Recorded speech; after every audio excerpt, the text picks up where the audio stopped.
Bonjour tout le monde, ici Nathalie Chausseau, votre coach en solutions santé naturelle. Aujourd'hui, je vais répondre à la question de Louisette qui m'a posé sa question sur mon mur Facebook de Vers ma nature sur lequel je vous invite à venir faire un tour parce qu'il y a un paquet de publications qui passent là, puis juste vos questions. Et voici la question de Louisette donc.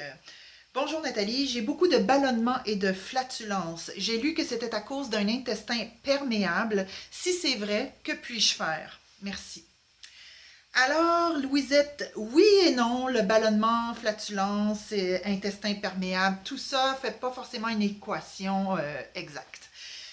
Voici ce qu'il y en est. Par exemple, pour les ballonnements et les flatulences, OK, si on mange des légumineuses, la plupart des gens qui n'ont pas l'habitude de manger des légumineuses vont avoir des ballonnements et des flatulences, d'ailleurs très odorants, parce que souvent on va manger, au Québec du moins, on mange des bines. Si vous ne connaissez pas ça à travers la planète, je vais vous dire ce que c'est des bines. Ce sont des fèves cuisinées avec de la mélasse. Alors, il n'y a rien de pire que des légumineuses cuisinées avec du sucre. Ça, c'est sûr que vous allez avoir des gaz, OK?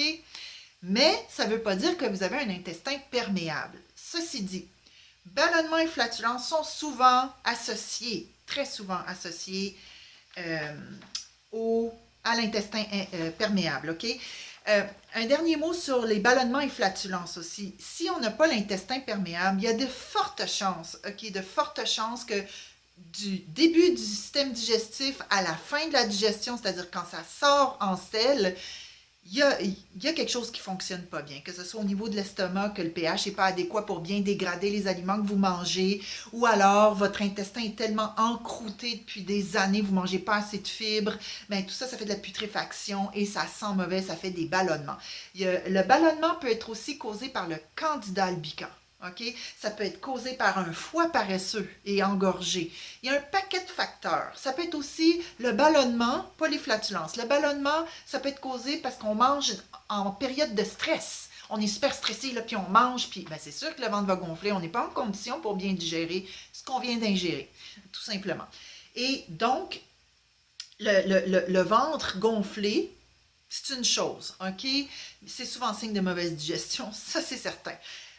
Pour les flatulences, comme je dis, quand c'est très odorant, ça peut être de la putréfaction. Quand c'est pas odorant, c'est peut être autre chose. En tout cas, c'est à chercher.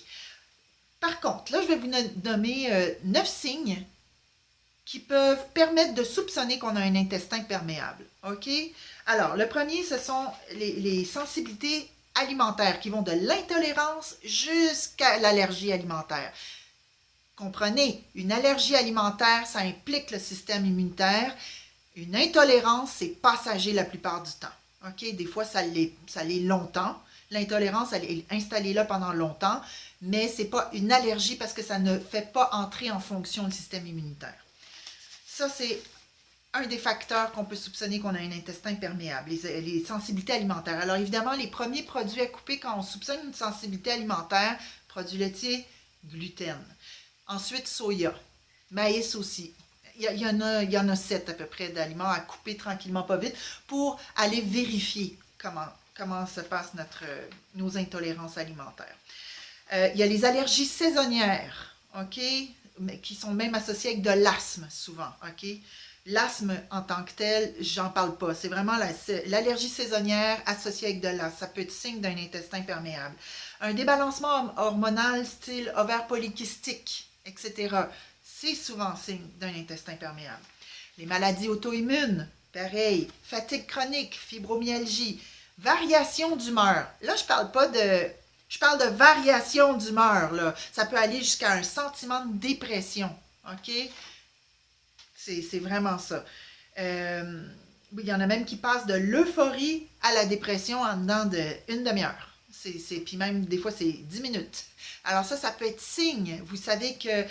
Vous savez qu'au moins 75% de notre sérotonine, l'hormone du bonheur, est sécrétée dans nos intestins.